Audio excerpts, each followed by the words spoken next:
Hello everyone, welcome to Jwalpa coaching classes. तो बच्चों, इस वीडियो में हम कुछ इंपॉर्टेंट क्वेश्चंस करेंगे करंट इलेक्ट्रिसिटी के। और बेसिकली यहाँ पे जो क्वेश्चंस होंगे वो कुछ न्यूमेरिकल्स होंगे, कुछ कॉन्सेप्चुअल बेस्ड क्वेश्चंस होंगे। तो आपने क्या करना है, आपने ये सारे क्वेश्चंस ध्यान से देखने हैं, ध्यान से समझने हैं और ध्यान से करने हैं। ठीक है, तो देखो कॉन्सेप्ट पे ध्यान जरूर दीजिएगा, क्योंकि एग्जाम में अगर आप पे कॉन्सेप्ट बेस्ड क्वेश्चन आएगा और अगर आपके कॉन्सेप्ट क्लियर नहीं होंगे तो भैया आपसे क्वेश्चंस नहीं हो पाएंगे। ठीक है, तो क्वेश्चंस पे ध्यान देना है, जो कॉन्सेप्ट समझाए जाएंगे उन्हें ध्यान से देखना है। उसके बाद आपने इनका प्रैक्टिस जरूर करना है। ठीक है, क्योंकि बिना प्रैक्टिस किए हुए भैया नहीं आएंगी चीजें समझ में। ठीक है, पहला क्वेश्चन है हमारे पास, the amount of heat produced in a conductor is. कह रहा है कि जो हीट प्रोड्यूस हो रही है किसी कंडक्टर में, वो क्या होता है, किस कैसे, मतलब इनमें से कौन सा ऑप्शन उसके लिए करेक्ट है। तो देखो, हमने हीट प्रोड्यूस पढ़ा था कि हीट प्रोड्यूस के फॉर्मूले एक पढ़ा था कि आई स्क्वायर आर टी होता है। ठीक है, क्या होता है, आई स्क्वायर आर टी होता है। तो अब पहले ऑप्शन चेक कर लेते हैं। कह रहा है कि डायरेक्टली प्रोपोर्शनल होता है current flowing through the conductor. नहीं, डायरेक्टली प्रोपोर्शनल तो नहीं है, लेकिन directly proportional to square of the conductor, square of the current है। ठीक है, तो पहला ऑप्शन तो करेक्ट नहीं है। दूसरा कह रहा है कि इनवर्सली प्रोपोर्शनल होता है। नहीं, इनवर्सली प्रोपोर्शनल भी नहीं होता भैया। अगला कह रहा है कि directly proportional to the square of the current flowing through it. हाँ जी, डायरेक्टली प्रोपोर्शनल है, लेकिन किसके, स्क्वायर, करंट के स्क्वायर के डायरेक्टली प्रोपोर्शनल है। तो ऑप्शन सी हमारा करेक्ट है। अगला ऑप्शन भी चेक कर लेते हैं, inversely proportional to the square of current. नहीं, इनवर्सली प्रोपोर्शनल तो होता ही नहीं भैया। ठीक है, तो हमारा ऑप्शन कौन सा करेक्ट है, हमारा ऑप्शन है बेटे करेक्ट, ऑप्शन सी करेक्ट है। ठीक है, तो ऑप्शन सी हमारा करेक्ट है। चलिए नेक्स्ट क्वेश्चन देखें। नेक्स्ट क्वेश्चन क्या है बेटा, the given figure shows IV curve. मतलब ये हमारे पास एक आईवी कर्व गिवन है ऑफ अ निक्रोम वायर। क्या, कौन सा वायर है, निक्रोम वायर का आईवी ग्राफ गिवन है। और उसकी लेंथ और क्रॉस सेक्शनल एरिया भी बता रखा है कि भैया इसके लेंथ और क्रॉस सेक्शनल गिवन है, तो इसका मतलब है लेंथ और क्रॉस सेक्शनल एरिया क्या फिक्स है। Which of the following will yield curve two. मतलब जो ये ऑप्शंस गिवन है, इनमें से किससे हमें ये कर्व टू मिलेगा। मतलब कर्व वन तो गिवन है, अब कर्व टू इनमें से किन ऑप्शंस को यूज करेंगे हम कि हमें कर्व टू मिल जाए। अब देखो क्या है, हमारे पास आईवी ग्राफ है। अब जरा ध्यान से देखिएगा, अगर हमारे पास वी आई ग्राफ होता, क्या होता है बेटे, वी आई ग्राफ होता अगर हमारे पास, और ग्राफ बाई चांस ऐसा होता, तो जो इसका स्लोप होता है ये रेजिस्टेंस को देता है। किसको देता है, रेजिस्टेंस को ही। अगर इसका स्लोप ऐसा होता तो ये रेजिस्टेंस को देता। लेकिन हमारे पास आईवी ग्राफ है, मतलब आई कहां प्लॉट किया हुआ है, आई यहां प्लॉट किया हुआ है, और आर कहां प्लॉट किया हुआ है, सॉरी वी कहां प्लॉट किया गया है, यहां। तो जो इसका स्लोप यहां से देखेंगे, अगर हम स्लोप यहां से, तो ये रेजिस्टेंस देगा। ठीक है, तो आईवी ग्राफ का स्लोप अगर हम आई एक्सिस से देखेंगे तो ये रेजिस्टेंस देगा। और अगर वी आई ग्राफ होता तो यहां से जो ये टर्म हो रहा होता, ये वाला जो एंगल बन रहा होता है, ये रेजिस्टेंस दे रहा होता। तो इसका मतलब यहाँ पे आई यहां प्लॉट है और वी यहां प्लॉट किया गया, तो इसका रेजिस्टेंस ये हो गया पहले वाले ग्राफ का, और दूसरे वाले ग्राफ का रेजिस्टेंस ये हो गया। ठीक है, तो ये दूसरे वाले का रेजिस्टेंस है और ये पहले वाले का रेजिस्टेंस है। तो दिख रहा होगा कि भैया सेकंड वाले का रेजिस्टेंस क्या आ रहा है, कम आ रहा है पहले वाले से। मतलब हमें बेसिकली करना क्या है, हमें रेजिस्टेंस को घटाना है। अब क्या रहा है कि इनमें से किन किन चीजों को यूज करके हम रेजिस्टेंस को घटा सकते हैं। ठीक है, तो उनमें से कौन सा ऑप्शन करेक्ट है। अब देखो क्या रहा है, increase the length of the nichrome wire. आपको पता है कि भैया रेजिस्टेंस डायरेक्टली प्रोपोर्शनल होता है लेंथ के, अगर लेंथ बढ़ाएंगे तो रेजिस्टेंस बढ़ जाएगा। और हमें क्या करना है, हमें रेजिस्टेंस घटाना है, तो पहला ऑप्शन तो सही नहीं है भैया। सेकंड क्या कह रहा है, decrease the area, decrease the thickness of the nichrome wire. Decrease, area decrease करना, मतलब थिकनेस घटा रहे हैं, इसका मतलब एरिया घटा रहे हैं। और इनवर्सली प्रोपोर्शनल होता है, अगर आपने इसको घटा दिया तो रेजिस्टेंस क्या हो जाएगा, बढ़ जाएगा। तो अगर हमने थिकनेस को घटा दिया तो रेजिस्टेंस क्या होगा, बढ़ेगा। तो ये भी सही नहीं है। अगला क्या कह रहा है, replace the nichrome wire with a similar copper wire. कह रहा है कि निक्रोम वायर की जगह कॉपर वायर लगाओ। तो भैया कॉपर वायर का रेजिस्टेंस क्या होता है, निक्रोम वायर से कम होता है। तो ये वाला ऑप्शन तो सही है। अगला ऑप्शन भी करेक्ट, चेक कर लेते हैं एक बारी को। Replace the nichrome wire with a similar silicon wire. कह रहा है कि निक्रोम वायर को सिलिकॉन वायर के साथ रिप्लेस कर दो। अब जरा ध्यान से सुनना, कॉपर वायर का रेजिस्टेंस कम होता है निक्रोम वायर से, सिलिकॉन वायर का भी रेजिस्टेंस कम होता है निक्रोम वायर से। लेकिन मतलब ये ऑप्शन सी तो हमारा करेक्ट है ही, करेक्ट है। लेकिन ऑप्शन डी करेक्ट नहीं है। क्यों नहीं है? तो देखो रेजिस्टेंस तो कम होता है, लेकिन जो सिलिकॉन वायर होता है, सिलिकॉन एक सेमीकंडक्टर होता है, और सिलिकॉन के लिए वी आई ग्राफ या IV ग्राफ कभी भी इस तरीके से ऐसा स्ट्रेट लाइन नहीं मिलता। तो ठीक है, तो लीनियर नहीं मिलता, इसलिए वजह से ये हमारा ये वाला ऑप्शन भी क्या हो जाएगा, हट जाएगा। तो हम क्या करेंगे, निक्रोम वायर को रिप्लेस कर देंगे किससे बेटे, एक कॉपर वायर से, तो रेजिस्टेंस क्या होगा, घट जाएगा। ठीक है, तो क्या था क्वेश्चन में हमारे पास कि IV ग्राफ गिवन था। अब कह रहा है कि इनमें से हम क्या चीजें परफॉर्म करें कि रेजिस्टेंस घट जाए। तो हम क्या करेंगे, हम निक्रोम वायर को रिप्लेस कर देंगे किससे, कॉपर वायर से रिप्लेस कर देंगे। ठीक है, चलिए अगला क्वेश्चन क्या कह रहा है, specific resistance is equal to resistance, मतलब जो स्पेसिफिक रेजिस्टेंस, मतलब यहां पर रेजिस्टिविटी की बात की जा रही कि स्पेसिफिक रेजिस्टेंस के इक्वल हो जाता है कब। तो देखो आपने रेजिस्टेंस का फॉर्मूला पढ़ा था कि R is equal to rho L by A पढ़ा था। अगर L की वैल्यू 1 हो जाए, A की वैल्यू 1 हो जाए, तब जाके R इज इक्वल टू रो होता है ना। मतलब अगर हम लेंथ को क्या कर दें, 1 सेंटीमीटर रख दें, और एरिया को भी अगर 1 सेंटीमीटर स्क्वायर रख दें, तो उस कंडीशन में रेजिस्टेंस और रेजिस्टिविटी सेम हो जाएगा। तो हमारा ऑप्शन सी करेक्ट है।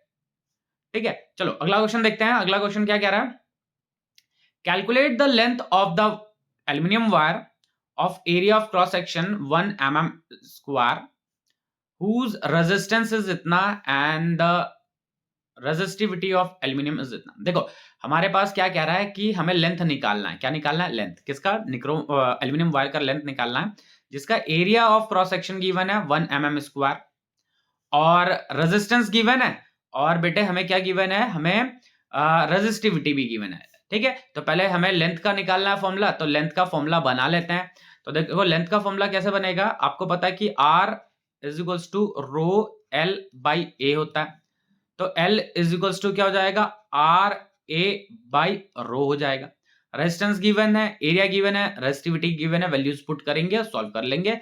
लेकिन एक ध्यान में एक चीज ये रखनी है कि जब भी कभी भी हम क्वेश्चंस करेंगे, तो हमेशा एक ही यूनिट के साथ डील करते हैं। एक ही यूनिट का मतलब क्या है, जैसे अगर आप रेजिस्टिविटी को देखोगे, तो रेजिस्टिविटी यहाँ पे मीटर में गिवन है, और एरिया यहाँ पे mm स्क्वायर में गिवन है।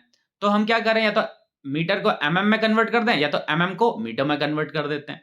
ठीक है, तो हम क्या करेंगे, mm को मीटर में कन्वर्ट करेंगे। तो एरिया क्या है हमारे पास, एरिया गिवन है बेटे 1 mm स्क्वायर। तो मीटर में कन्वर्ट करने के लिए क्या करेंगे, मतलब 1000 से डिवाइड करना पड़ेगा, इसका मतलब 10 to the power -6 metre square हो जाएगा। ये मीटर में है। ठीक है, तो क्या करना है, mm में है। देखो 1 mm किसके बराबर होता है, 1/1000 मीटर के बराबर होता है। तो स्क्वायर करना होगा, तो हमें यहाँ पे क्या करना पड़ेगा, दो टर्म्स यूज करने पड़ेंगे। तो 1000 इंटू 1000 अपॉन में आना था, इसीलिए मैंने ऊपर ले जाके क्या कर दिया, 10⁻⁶ लिख दिया। ठीक है, तो लेंथ निकालनी है, रेजिस्टेंस कितना गिवन है, 1.56 इंटू 10⁻⁻2 गिवन है। एरिया कितना गिवन है, 10⁻⁻6 गिवन है। रेजिस्टिविटी कितनी गिवन है, 2.6 इंटू 10⁻⁻8 गिवन है। तो देखो पावर्स तो ऊपर 10⁻⁻8 हो गया, नीचे भी 10⁻⁻8 हो गया। अभी लेंथ क्या मिला हमें, 1.56 अपॉन 2.6। ठीक है, इसको सिंप्लीफाई करेंगे हम, तो 1.56 अपॉन 2.6, पॉइंट हटाएंगे, एक 10 ऊपर लगेगा, पॉइंट हटाएंगे तो 100 नीचे लगेगा, 0 से 0 कैंसिल, तो कितना मिला, 156 अपॉन 26 इंटू 10।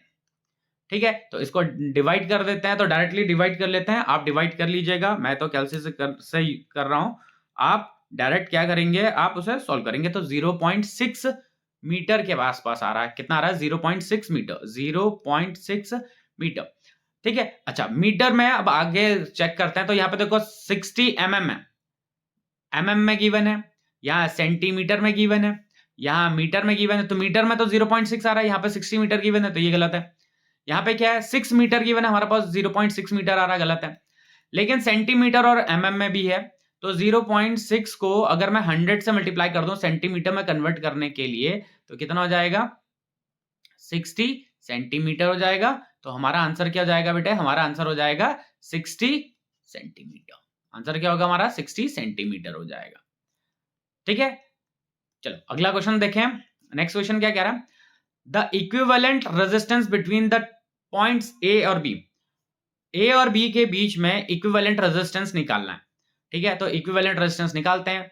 तो पहले देखो यहां से करंट जाएगी भाई, ये करंट गई, ये करंट गई, ये करंट इन दोनों में डिवाइड हो गई, फिर यहां से जो करंट आएगी, यहां से जो करंट आएगी, फिर ये वापस मिल जाएगी।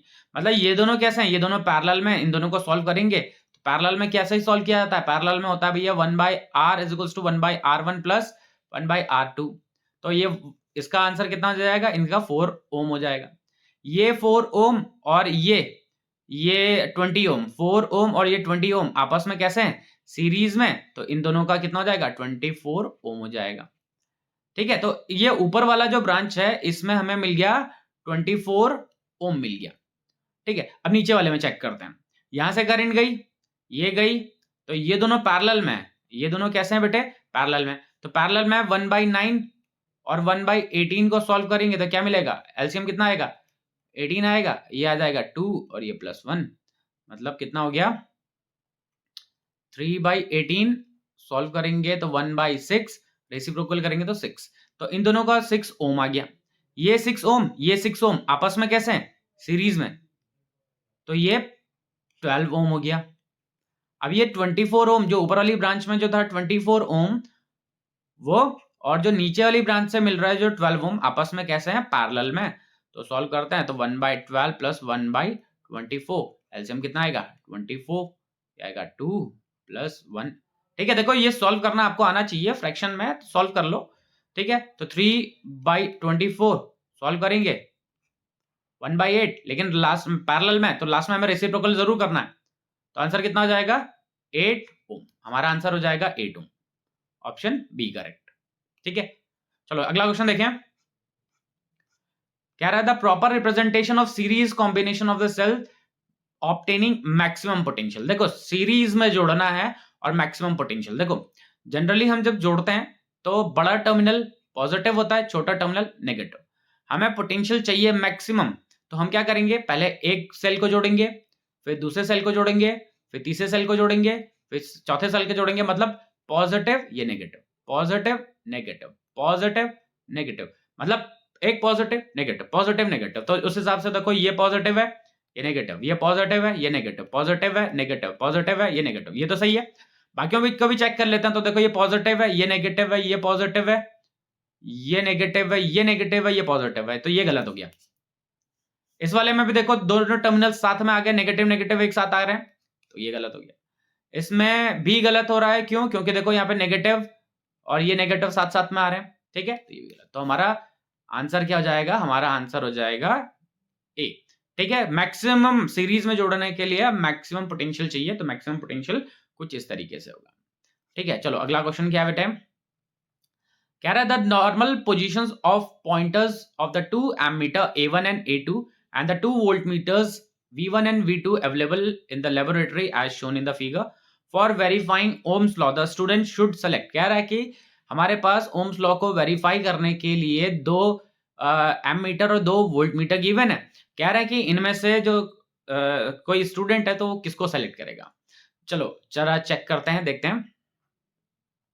देखो यहाँ पे जो 0 मार्क है, तो देखो यहाँ पे निडल 0 मार्क से आगे की तरफ जा रही है, एमीटर में 0 मार्क से आगे की तरफ है, इसका मतलब ये एमीटर क्या है, खराब है, और ये गलत रीडिंग शो करेगा, तो इसको तो यूज नहीं करेंगे।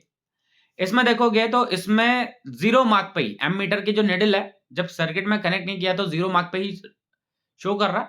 ठीक है, तो ये तो सही है, तो हम A2 को यूज करेंगे। अब वोल्ट मीटर को चेक करते हैं, ये 0 पे है, नहीं ये 0 से पीछे है, देखो 0 मार्क तो ये है, 0 से पीछे की तरफ है, तो ये भी गलत रीडिंग शो करेगा।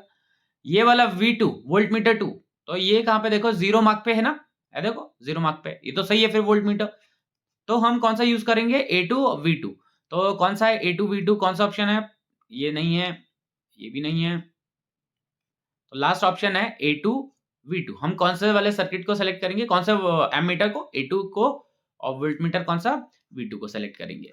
ठीक है, अगला क्वेश्चन क्या कह रहा है, क्वेश्चन में the effective resistance between A and B। A और B के बीच में हमें इफेक्टिव रेजिस्टेंस निकालना है। ठीक है, तो इफेक्टिव रेजिस्टेंस कैसे निकालेंगे देखते हैं।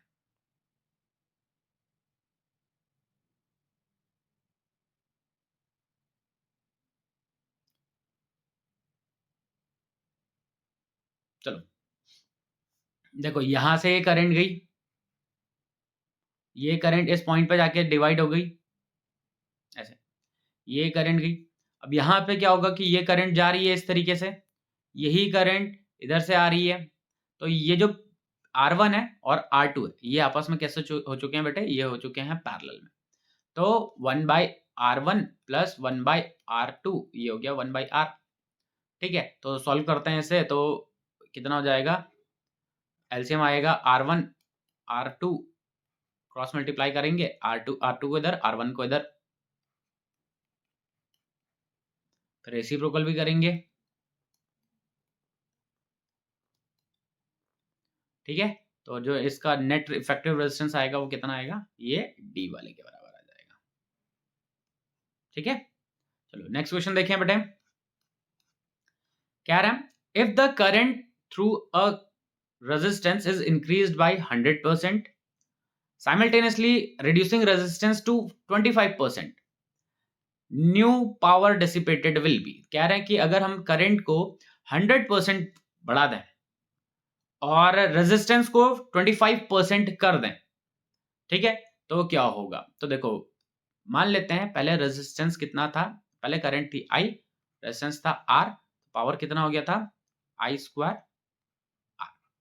अभी 100% बढ़ गया, तो नया करंट कितना हो जाएगा, नया करंट कितना हो जाएगा I plus 100% of I that is 2I। नया करंट कितना हो गया 2I हो गया। ठीक है, अब रेजिस्टेंस कितना हो गया, तो कह रहा है कि रेजिस्टेंस को 25% कर दिया गया। देखो करंट को तो 100% बढ़ा दिया गया, करंट को क्या किया गया 100% बढ़ाया गया, लेकिन रेजिस्टेंस को 25% कर दिया गया।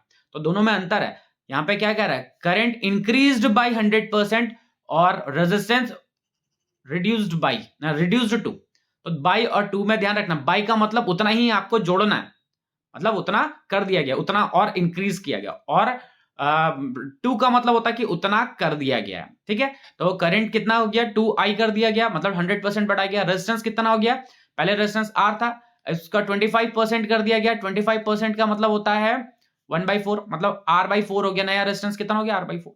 तो पावर कितना था I²R।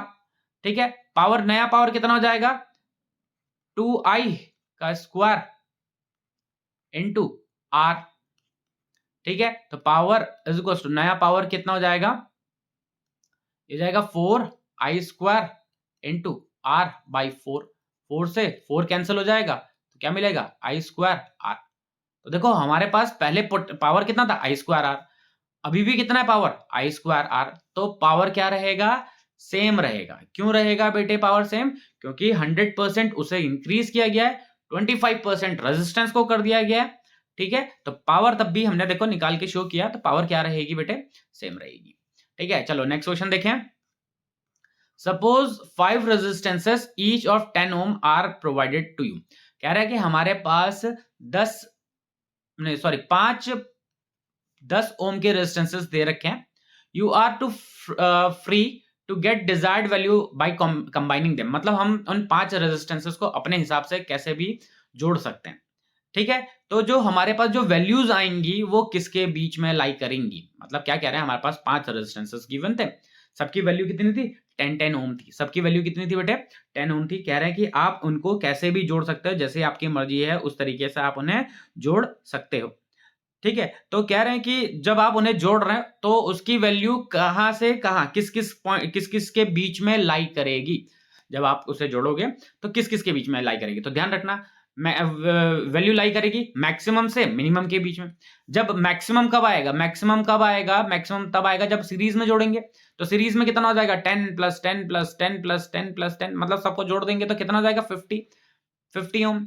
मिनिमम के लिए क्या करना पड़ेगा, मिनिमम के लिए हमें उन्हें पैरेलल में जोड़ना पड़ेगा। तो पैरेलल में मिनिमम कितना आ जाएगा, कितना 1/10 + 1/10 + 1/10 प्लस कितना 5 है, तो 1/10 प्लस, वैसे तो हम और शॉर्ट तरीके से भी कर सकते हैं, लेकिन आपको समझाने के लिए ऐसा लिख दिया गया 2 बाई कितना हो गया 10, मतलब 2/10 सॉरी 5/10 हो गया। 5/10 कितना हो गया 2, 1/2 होता है, मतलब रेसिप्रोकल करेंगे तो 2 ओम। तो मिनिमम रेजिस्टेंस कितना है 2 ओम। मैक्सिमम कितना 50। अब बाकी आप जिस भी तरीके से जोड़ोगे, जैसे भी किसी को सीरीज में जोड़ दो, कंबाइन करके पैरेलल में जोड़ो, फिर कंबाइन करके सीरीज में जोड़ो, जैसे भी आप जोड़ सकते हो जोड़ देना, ठीक है। इनकी जो वैल्यू आएगी वो 2 मिनिमम आएगी और 50 मैक्सिमम आएगी। तो हमारी जो वैल्यूज है कहां से कहां तक के बीच में लाई करेंगे, 2 ओम से 50 ओम के बीच में लाई करेंगी, ठीक है। चलो अगला क्वेश्चन क्या है बेटा हमारे पास, in the given circuit voltmeter shows a reading of 4 ohm, मतलब ये वोल्ट मीटर 4 ओम का रीडिंग शो कर रहा है। The power developed across R, R के अक्रॉस पावर बतानी है, ठीक है। अब देखो यहाँ पे कितना था, 10 वोल्ट का था, टोटल वोल्टेज कितना था 10 वोल्ट का, जिसमें से 4 तो यहां यूज हो गया, कितना यूज हुआ 4 वोल्ट यहां हो गया, तो बचा कितना, बच गया है बेटे 6 वोल्ट। तो 6 वोल्ट यहां का होगा, क्योंकि भैया सीरीज में तो डिवाइड हो जाता ना, तो 4 यहां है, यहां का 4 है, तो बचा कितना 6 बचा, वो इसके अक्रॉस है। तो इसके अक्रॉस हमें ये जो 2 ओम है, 2 किलो ओम है, इसके अक्रॉस हमें मतलब पोटेंशियल पता है, और इसके अक्रॉस हमें मतलब इसका रेजिस्टेंस भी पता है। तो इसका करंट निकालेंगे तो करंट क्या हो जाएगा, V बाई आर। V कितना है 6, R कितना है 2 किलो ओम, किलो का मतलब होता है 10 टू पावर 3, ठीक है। तो काटेंगे 2 अपॉन 1000, 2 अपॉन 1000 का मतलब होता है 2 into 10 to the power minus 3 ampere. तो इसको हम मिली एम्पेयर भी लिख सकते हैं, कैसे लिख सकते हैं 2 मिली एम्पेयर, क्योंकि 10 टू पावर माइनस 3 का मतलब क्या होता है मिली, ठीक है। तो मतलब यहां पे इसके थ्रू करंट कितनी फ्लो रही है, 2 नहीं सॉरी 3 ये 3 है 3, कितनी करंट फ्लो रही है, यहां से 3 मिली एम्पेयर की करंट पास हो रही है। अब इसके थ्रू 3 मिली एम्पेयर की करंट जा रही है, तो ये 2 किलो ओम और जो आर है ये आपस में कैसे जुड़े हुए हैं, ये आपस में सीरीज में बेटे, कैसे हैं ये सीरीज में। तो इसके थ्रू करंट भी कितनी है, इसके थ्रू करंट भी है 3 मिली एम्पेयर। हमें पावर निकालनी है, तो पावर इज इक्वल्स टू क्या होता है, वी आई भी होता है पावर।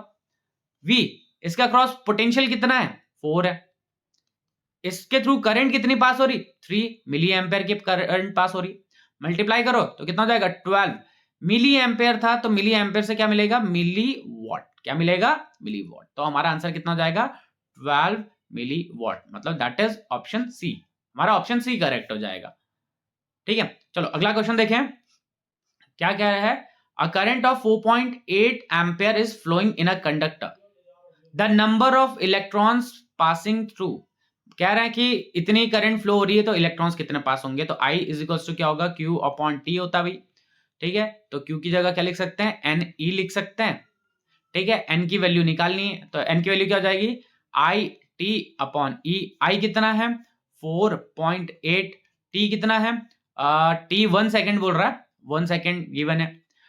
अच्छा एक इलेक्ट्रॉन पे चार्ज कितना होता है 1.6 into 10 to the power minus 19 होता है, इसको काटेंगे तो कितना हो जाएगा, ये तो 3 हो जाएगा, ठीक है। तो 3 इंटू ये माइनस 19 है, तो ऊपर आके कितना हो जाएगा प्लस 19, तो 3 इंटू 10 टू द पावर 19 हो जाएगा, ठीक है। तो हमारा आंसर क्या हो जाएगा, आंसर डी। देखो 3 इंटू 10 टू पावर 19 है, ठीक है। तो इतने इलेक्ट्रॉन्स फ्लो करेंगे तब जाके इतनी करंट बनेगी, ठीक है। चलो नेक्स्ट क्वेश्चन क्या कह रहा है, the VI graph of a resistor is shown in the figure, VI graph given है,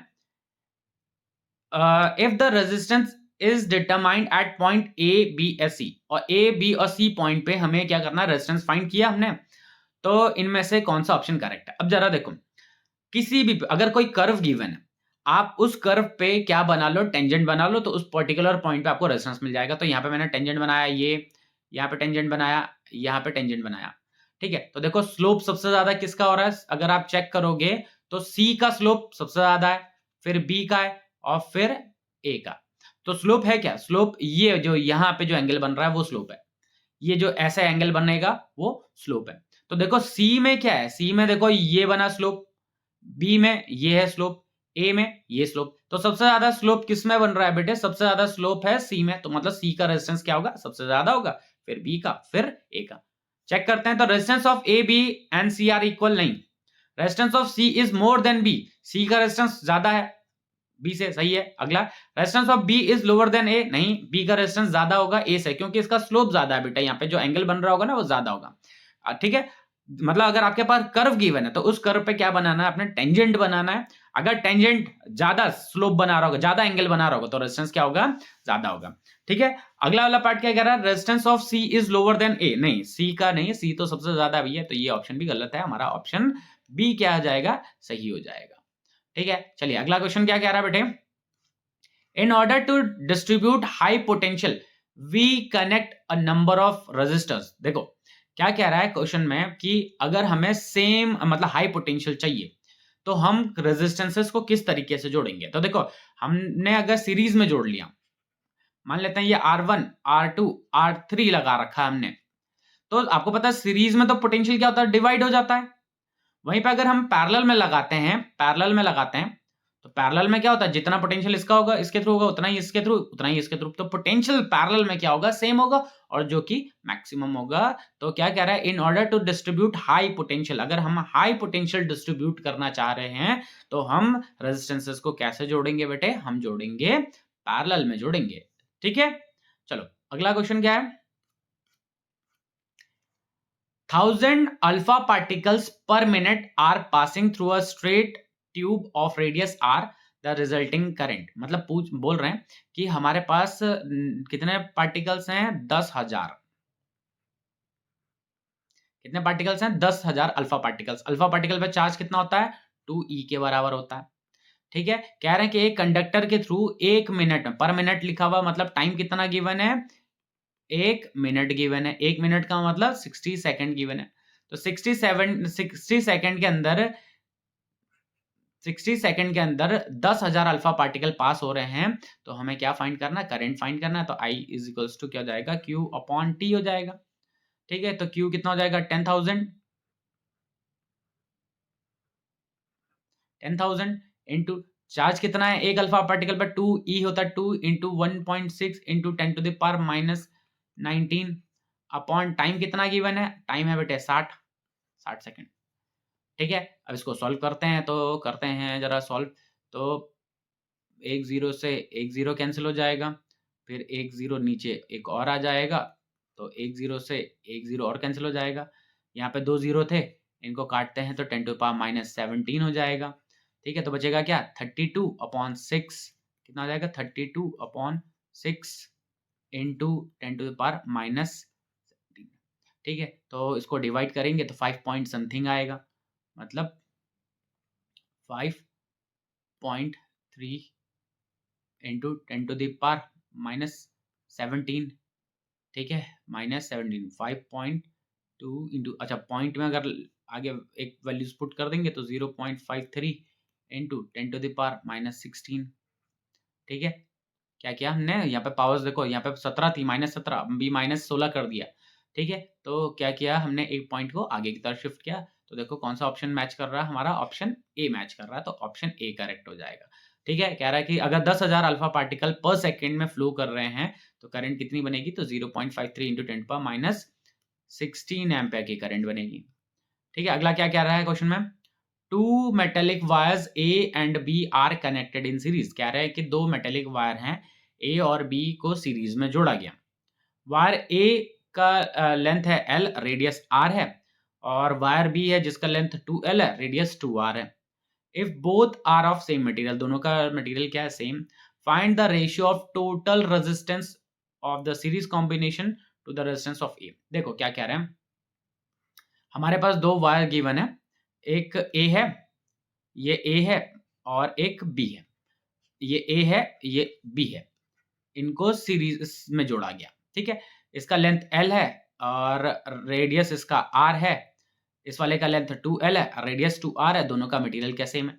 तो पहले वाले का रेजिस्टेंस कितना हो जाएगा, पहले वाले का रेजिस्टेंस हो जाएगा RA का रो L बाई A। दूसरे वाले का कितना हो जाएगा, दूसरे वाले का हो जाएगा रो 2L बाई A मतलब कितना हुआ, रेडियस R गिवन था ना, तो रो L by pi R square. दूसरे वाले का कितना हो जाएगा, रो 2L अपॉन पाई 2R का होल स्क्वायर।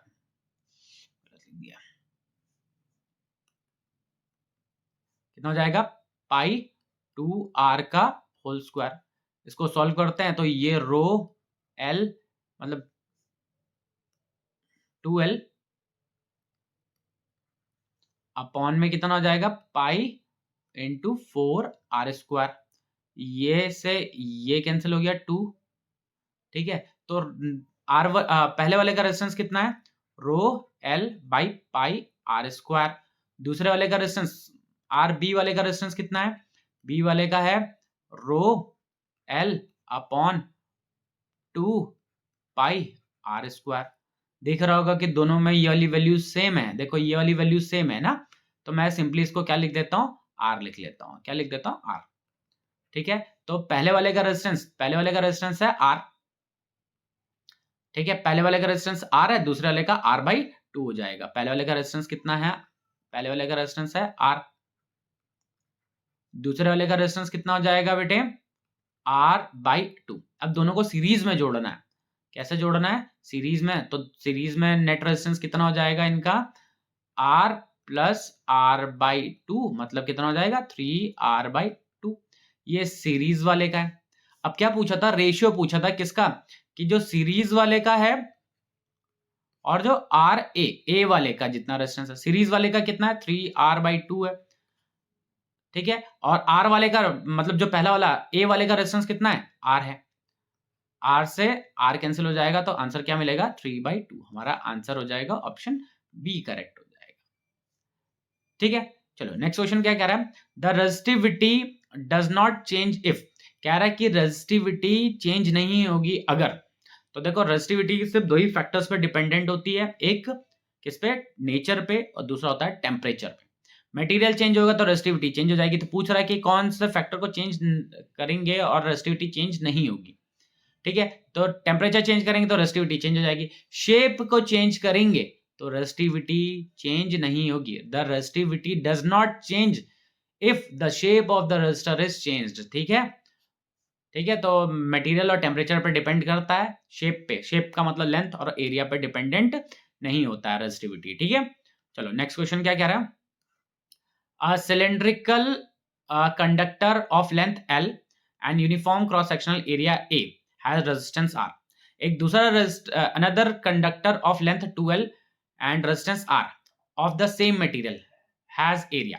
कह रहा है कि उसका मतलब आपके पास क्या कह रहा है, मटेरियल सेम है। कह रहे हैं कि आपके पास एक कंडक्टर है जिसका लेंथ L है, रेजिस्टेंस उसका और यूनिफॉर्म एरिया है, इसका एरिया कितना A है, तो इसका रेजिस्टेंस कितना आ रहा R। अब कह रहे हैं कि एक दूसरा वायर है सेम मटेरियल का, दूसरा वायर है सेम मटेरियल का, उसका रेजिस्टेंस भी R है लेकिन उसका लेंथ L है, तो एरिया पूछा गया है। तो देखो अगर हम कह दें कि रेजिस्टेंस दोनों का सेम है, ठीक है, तो पहले वाले का रेजिस्टेंस कितना हो जाएगा, क्या हो जाएगा रो L बाई A। ठीक है, दूसरे वाले का क्या हो जाएगा, दूसरे वाले का रो L कितना है, लेंथ कितना 2L। एरिया कितना है उसका, एरिया ही पूछा गया तो एरिया को A2 लिख लेता हूं। ठीक है, तो रो से रो कैंसिल, L से L कैंसिल। ठीक है, तो A2 किसके बराबर आएगा बेटे, A2, ये A इधर चला जाएगा तो 2A के बराबर आ जाएगा। ठीक है, तो जो नया वायर होगा उसका रेजिस्टेंस कितना होगा 2A के बराबर। जो नया वायर होगा उसका रेजिस्टेंस क्या होगा 2A के बराबर। तो मैंने क्या किया, पहले वाले का रेजिस्टेंस लिखा, दूसरे वाले का रेजिस्टेंस लिखा, दोनों का रेजिस्टेंस को इक्वल कर दिया क्योंकि रेजिस्टेंस दोनों का क्या है बेटा, सेम है। ठीक है, चलिए अगला क्वेश्चन क्या कह रहा है, consider a simple circuit containing a battery and 3 identical incandescent bulbs A and B। ठीक है, कह रहा है कि हमारे पास 3 बल्ब हैं A, B और C। ठीक है, हमारे पास 3 बल्ब्स हैं A, B और C। Bulb A is wired in parallel with bulb B। Bulb B को A को पैरेलल में जोड़ा बल्ब B के साथ, बना लेते हैं बल्ब A को, ये हमने बल्ब A था, इसको जोड़ा हमने बल्ब B के साथ पैरेलल में जोड़ा। ठीक है, and this combination is wired in series. इस वाले कॉम्बिनेशन को बल्ब C के साथ जोड़ दिया गया सीरीज में। ठीक है, what would happen to the brightness of the other two if bulb A were to burn out. कह रहा है कि अगर बल्ब A अगर खराब हो गया, ये अगर खराब हो गया तो बी और सी में बी और सी की ब्राइटनेस को क्या होगा? अब जरा ध्यान से सुनो। देखो, अगर बल्ब ए खराब हो गया तो देखो पहले तो क्या हो रही थी, पहले करंट यहां से जा रही थी ऐसे, पहले करंट यहां से ऐसे जा रही थी, करंट जा रही थी तो इन दोनों में डिस्ट्रीब्यूट हो जा रही थी। अब ये बल्ब क्या हो गया? खराब हो गया। ये बल्ब खराब हो गया तो अभी इसका कुछ काम नहीं है, तो मतलब पूरी की पूरी करंट इसके थ्रू जाएगी, पूरी की पूरी करंट इसके थ्रू जाएगी तो इसकी ब्राइटनेस क्या हो जाएगी? बढ़ जाएगी। अब आगे देखो, इसके थ्रू जो ए था, यहां से भी क्या हो रहा था? सेम करंट आ रही थी। लेकिन यहां पे क्या हो रहा होगा कि यहां पे जैसे ये बल्ब एक खराब हो गया, देखो पैरेलल में तो आपको पता है कि रेजिस्टेंस क्या होता है? कम। अब ये वाला बल्ब खराब हो गया तो सिर्फ बल्ब बी है यहां पे, समझो। अब बल्ब बी है तो बल्ब बी का जो अकेला रेजिस्टेंस होगा वो पैरेलल कॉम्बिनेशन से ज्यादा होगा। बी मतलब जो इन दोनों का कंबाइन करके जो रेजिस्टेंस आ रहा था उससे ज्यादा है बल्ब बी का क्या रेजिस्टेंस। मतलब ये वाला रेजिस्टेंस क्या हो चुका है? यहाँ पे बढ़ गया। अब ये वाला रेजिस्टेंस बढ़ गया तो जिसकी वजह से जो यहां आगे जो करंट फ्लो होगी वो क्या होगी? थोड़ा सा कम होगी। ठीक है, तो कम होगी तो इसकी ब्राइटनेस क्या हो जाएगी? घट जाएगी। ठीक है, तो जो बल्ब ए है उसकी ब्राइटनेस तो क्या होगी बेटे? उसकी ब्राइटनेस ज्यादा होगी, सॉरी बल्ब बी की ब्राइटनेस ज्यादा होगी और बल्ब सी की ब्राइटनेस क्या हो जाएगी? कम होगी। और हमारा आंसर हो जाएगा option C, bulb B would get brighter and bulb C would get dimmer. ठीक है, क्यों हुआ? क्योंकि भैया इसमें क्या हो रहा था? पूरी पूरी करंट इसके थ्रू पास हो रही, लेकिन जब इसके थ्रू जब इसकी बारी आई तो क्या हुआ कि इससे पहले जो रेजिस्टेंस था वो क्या था? ज्यादा था। ज्यादा रेजिस्टेंस होने की वजह से इसकी ब्राइटनेस क्या हो जाएगी? सी वाले की ब्राइटनेस क्या हो जाएगी? कम हो जाएगी। ठीक है, चलिए अगला क्वेश्चन क्या कह रहा है? In a metallic conductor the electric current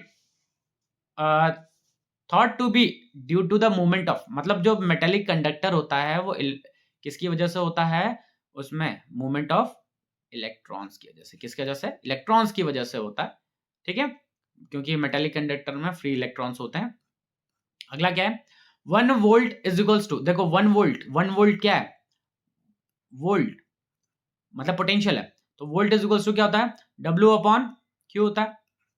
तो W क्या होता है? जूल। Q क्या होता है? कूलम, जूल पर कूलम। तो आंसर क्या हो जाएगा हमारा? ऑप्शन ए, जूल पर कूलम। 1 वोल्ट किसके बराबर आएगा? 1 जूल पर 1 कूलम। अगला क्वेश्चन क्या कह रहा है? If a wire of resistance R is melted, मतलब क्या कह रहे हैं कि अगर हमने एक वायर है, अगर जिसका रेजिस्टेंस आर है, कितना है उसका रेजिस्टेंस? आर।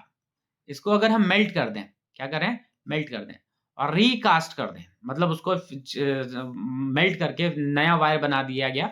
ठीक है, तो मटेरियल तो सेम रहेगा, मटेरियल में तो कोई भी अंतर नहीं आएगा। लेकिन क्या रहा है कि जो नया वायर बनाया गया है उसके रेजिस्टेंस, उसकी लेंथ को अगर हम हाफ कर दें, ठीक है, तो नया वायर का रेजिस्टेंस बताओ। तो नया वायर का रेजिस्टेंस देखो क्या होगा। देखो हमने पढ़ा था कि R is equals to rho L by A होता है।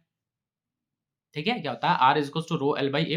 अब अगर मैं इस वाले टर्म को L से और L से मल्टीप्लाई कर दूं तो कितना हो जाएगा? R is equals to rho L square by अपन में आएगा AL। AL क्या होता है? वॉल्यूम होता है। ठीक है, तो देखो अगर हमने उसे मेल्ट किया, मेल्ट करने के बाद अगर हमने उसे रिकास्ट कर दिया, नया शेप बना, नया वो बना दिया, तो मटेरियल तो चेंज नहीं हुआ, तो रो तो सेम रहेगा, वॉल्यूम भी सेम रहेगा, मतलब जो रेजिस्टेंस हो जाएगा वो डायरेक्टली प्रोपोर्शनल हो जाएगा एल स्क्वायर के। ठीक है, अब पहले का रेजिस्टेंस कितना हो जाएगा? एल स्क्वायर, मतलब प्रोपोर्शनलिटी साइन हटा के के लिख देता हूं, तो के एल स्क्वायर। नया रेजिस्टेंस किसके बराबर आएगा? नया रेजिस्टेंस हो जाएगा के एल बाई 2 का होल स्क्वायर, ये हो जाएगा। ठीक है, क्या कह रहा है? हाफ कर दिया गया ना, recast to half its length. अगर हमने उसकी लेंथ को क्या कर दिया? हाफ कर दिया, तो कितना होगा? रो आर के एल स्क्वायर, ये हो जाएगा आर इज इक्वल टू के एल स्क्वायर बाई 4। ठीक है, ये नया रेजिस्टेंस है ये। ठीक है, तो के से के कैंसिल, एल स्क्वायर से एल स्क्वायर कैंसिल, ये 4 ऊपर चला जाएगा, तो R upon R dash is equal to 4।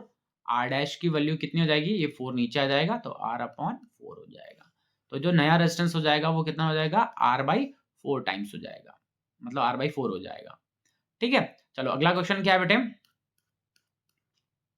A piece of aluminium of finite length, मतलब एक वायर है जिसका लेंथ कितनी फाइनाइट है, इज स्ट्रेस्ड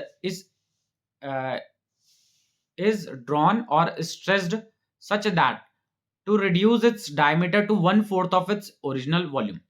कह रहे हैं कि उसको खींचा गया, इस तरीके से खींचा गया कि उसका जो डायमीटर है वो 1/4 टाइम्स हो गया। कितना हो गया? 4 टाइम्स हो गया। तो नया रेजिस्टेंस बताओ। तो चलो अब जरा ध्यान से देखो, यहाँ पे जैसे पहला क्वेश्चन क्या था, कुछ वैसा ही करना है, लेकिन यहाँ पे एरिया के मतलब डायमीटर के हिसाब से करना है। अब देखो क्या होता है, पहले रिलेशन बनाते हैं। तो R is equals to rho L square by A था, ठीक है। ए कितना होता है? Rho L square by pi R square. L square कहां से आया है? सॉरी गलत लिख दिया मैंने, ये गलत लिख दिया ये।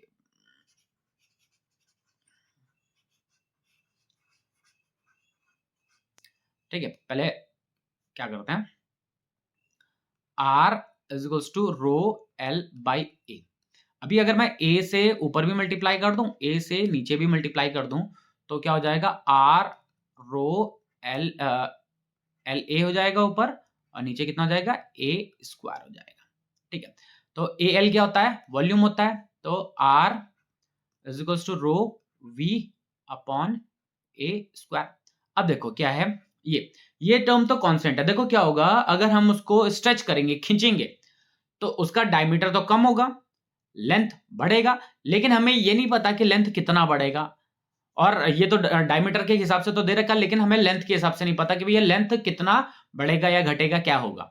मतलब घटेगा तो नहीं, सॉरी बढ़ेगा ही, लेकिन कितना बढ़ेगा? 2 टाइम्स होगा, 3 टाइम्स होगा, नहीं होगा। तो मैंने क्या कर दिया, मैंने वॉल्यूम के टर्म्स में कन्वर्ट कर दिया। अभी अगर हम उसको पकड़ के स्ट्रेच भी कर दे, खींच दे, तो लेंथ बढ़ेगा, एरिया घटेगा, लेकिन वॉल्यूम क्या रहेगा? सेम रहेगा। मतलब जो आपको आर मिल रहा है यहाँ पे, वो इनवर्सली प्रोपोर्शनल मिल रहा है ए स्क्वायर के इनवर्सली प्रोपोर्शनल मिल रहा है, ठीक है। अच्छा, अब आगे देखिए, एरिया क्या होता है?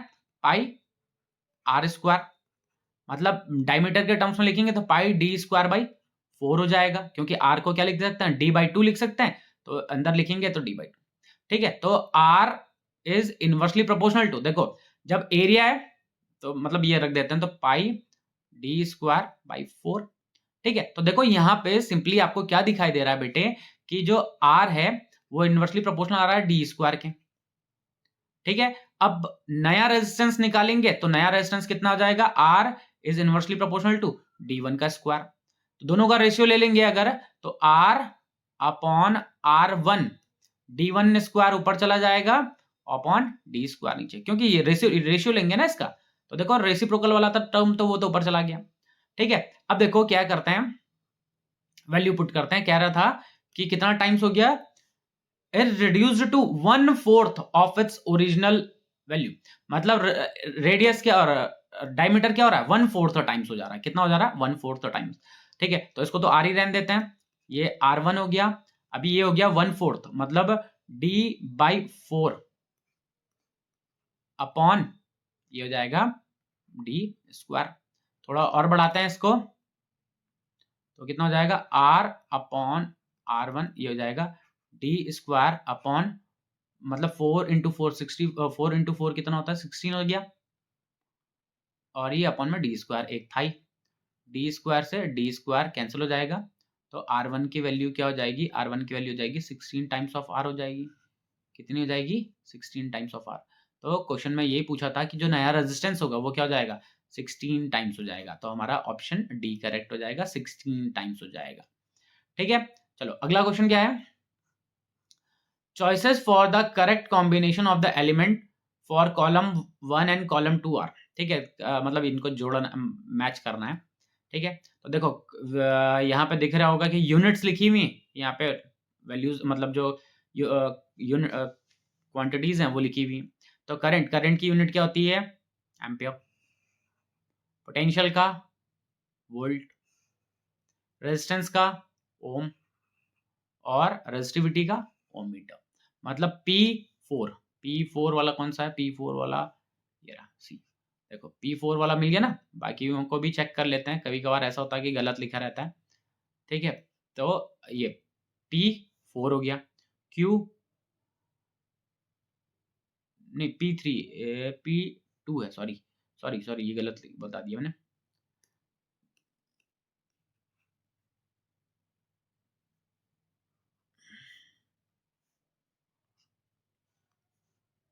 हाँ जी, तो P का क्या है, P का 2 है, P का 2 है, ये P का 2 है, Q का 4 है, Q का 4 है, P का 2 यहाँ पे भी है, P का 2 यहाँ पे भी है, Q का 4 यहाँ पे है ना, तो ये हमारा ऑप्शन ए करेक्ट हो जाएगा। P का 2, ठीक है, Q का 4, R का 1, S का 3, ठीक है, तो ऑप्शन ए करेक्ट हो गया।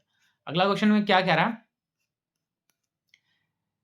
देयर आर 3 कॉपर वायर्स, क्या कह रहे हैं, हमारे पास 3 कॉपर वायर्स हैं, लेंथ गिवन है L, एरिया गिवन है, मतलब लेंथ और एरिया गिवन है, एक का लेंथ L है, एरिया A है, 2L है, A/2 है, L/2 है, 2A।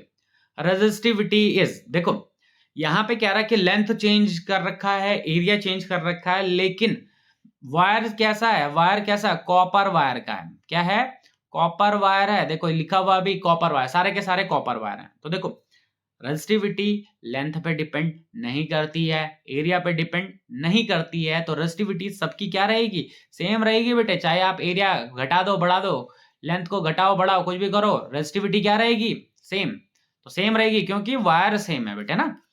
अगला क्वेश्चन क्या है हमारे पास, in the following circuit heat produced in the resistor or the combination of resistors are, कह रहा है कि हीट प्रोड्यूस, इनमें से हीट प्रोड्यूस किसमें कम ज्यादा जो भी है सभी ये बताना। तो हमें पता है कि भैया heat is equals to, potential सब में सेम है ना, तो V square by R into T होता है, मतलब हीट इनवर्सली प्रोपोर्शनल हो गया किसके, R के, हीट किसके इनवर्सली प्रोपोर्शनल हो रहा है, R के। तो पहले रेजिस्टेंस देख लेते हैं, इसका रेजिस्टेंस 2 है, इसका रेजिस्टेंस कितना है, सीरीज में है तो 4 हो गया, पैरेलल में तो इसका रेजिस्टेंस कितना हो गया, इसका रेजिस्टेंस हो गया 1 ओम। तो सबसे कम रेजिस्टेंस किसमें है, पैरेलल में, तो सबसे ज्यादा हीट प्रोड्यूस किसमें होगी बेटे, पैरेलल में। तो चेक करते हैं, सेम इन ऑल, नहीं सेम तो नहीं होगा भाई, मिनिमम इन ए, मिनिमम ए में नहीं, मिनिमम ए में नहीं होगी, मिनिमम तो बी वाले में होगी जिसका रेजिस्टेंस क्या होगा, सबसे ज्यादा होगा। मैक्सिमम इन 2, मैक्सिमम नहीं होगा 2 में, maximum in case 3, maximum case 3 में, क्यों, क्योंकि सबसे कम रेजिस्टेंस इसी का है, और रेजिस्टेंस इज इनवर्सली प्रोपोर्शनल आ रहा है किसके, हीट के, ठीक है। नेक्स्ट क्वेश्चन क्या कह रहा है, the amount of heat produced in 5 minutes bye a electric heater rated eight, हमें क्या पता करना है, हमें पता करना भैया कितनी हीट प्रोड्यूस होगी, तो heat is equals to power into time होता है, पावर कितना है, पावर है 1000, 5 मिनट है, 5 मिनट का मतलब गया 5 इंटू 60, मतलब सेकंड में कन्वर्ट करने के लिए, ठीक है, तो ये हो जाएगा 5, फिर एक मतलब सॉरी 30 हो जाएगा, 30, ये 30 और फिर एक 0, फिर 3 0, 1 2 3, ठीक है, तो 1 2 3 4 5, 3 इंटू 5 हो जाएगा, तो 3 इंटू 5 ऑप्शन बी में आ रहा, ठीक है। चलिए अगला क्वेश्चन क्या है, नेक्स्ट क्वेश्चन है हमारे पास, for ensuring dissipation of same energy in all 3 resistors R1 R2 R3 are connected shown in the figure, their value must be related as, देखो हमारे पास क्या कह रहा है क्वेश्चन में, हमारे पास कह रहा है कि हमारे पास 3 रेजिस्टेंसेस है, एक R1 है,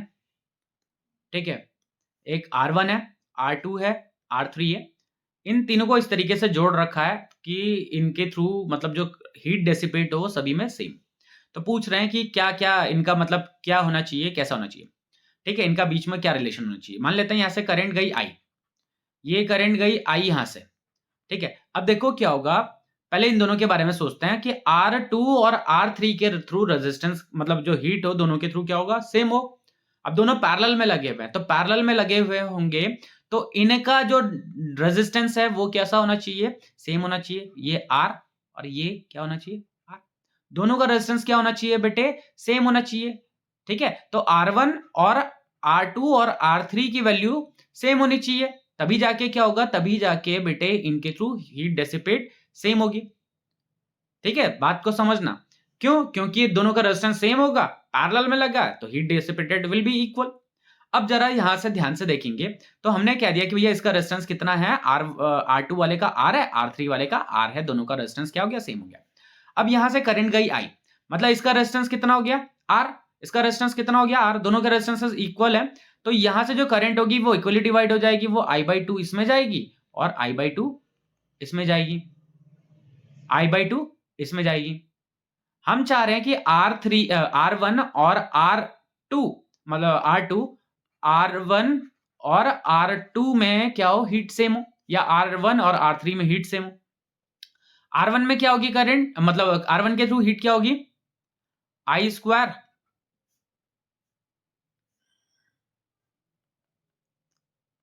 R1 के थ्रू हीट होगी H1 सॉरी, और R2 के थ्रू हीट होगी H2।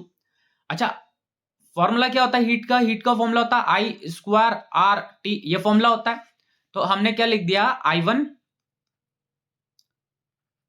R1 T, टाइम तो दोनों के थ्रू सेम है, I2 R into T, time तो दोनों के लिए थ्रू सेम है। अब जरा ध्यान से देखो,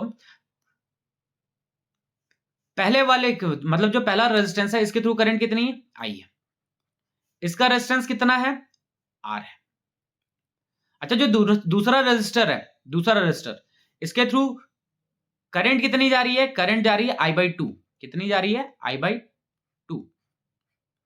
इसका रेजिस्टेंस कितना लिया था, इसका रेजिस्टेंस हमने R लिया था, ठीक है। तो ये हो जाएगा I स्क्वायर R1, इसका स्क्वायर करेंगे तो कितना हो जाएगा, I स्क्वायर अपॉन 4, ये 4 हो जाएगा ना, स्क्वायर करेंगे इनटू R, ठीक है। I स्क्वायर से I स्क्वायर कैंसिल हो जाएगा, तो I1 की वैल्यू कितनी हो जाएगी, R/4। अब देखो क्या है, R2 और R3 की वैल्यू, अगर हम चाह रहे हैं कि हीट सेम प्रोड्यूस हो, तो R2 और R3 की वैल्यू तो सेम होनी चाहिए, R2 और R3 की वैल्यू सेम होगी, क्योंकि सेम रेजिस्टेंसेस होंगे, तब जाके क्या होगा, सेम हीट प्रोड्यूस होगी।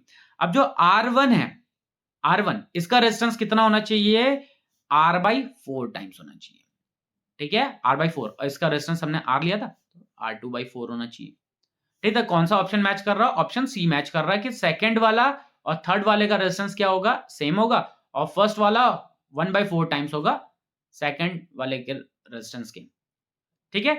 तो इस वीडियो में इतने ही क्वेश्चंस थे, ठीक है। तो बच्चों आज के इस वीडियो में इतना ही करेंगे, नई वीडियो में मिलेंगे कुछ और क्वेश्चंस के साथ, तब तक बने रहिए ज्वालपाल कोचिंग क्लासेस के साथ। और आपने क्या करना है, इन क्वेश्चंस को एक बार, सारे क्वेश्चंस को अपने आप से भी प्रैक्टिस करना है, खाली सॉल्यूशन नहीं चेपना है आपने बेटे, जितना ज्यादा आप प्रैक्टिस करोगे उतना ही ज्यादा आप शार्प होते जाओगे, ठीक है। तो आज के लिए इतना ही करेंगे, नई वीडियो में मिलेंगे कुछ और क्वेश्चंस के साथ, तब तक बने रहिए ज्वालपाल कोचिंग क्लासेस के साथ, तब तक बाय बाय।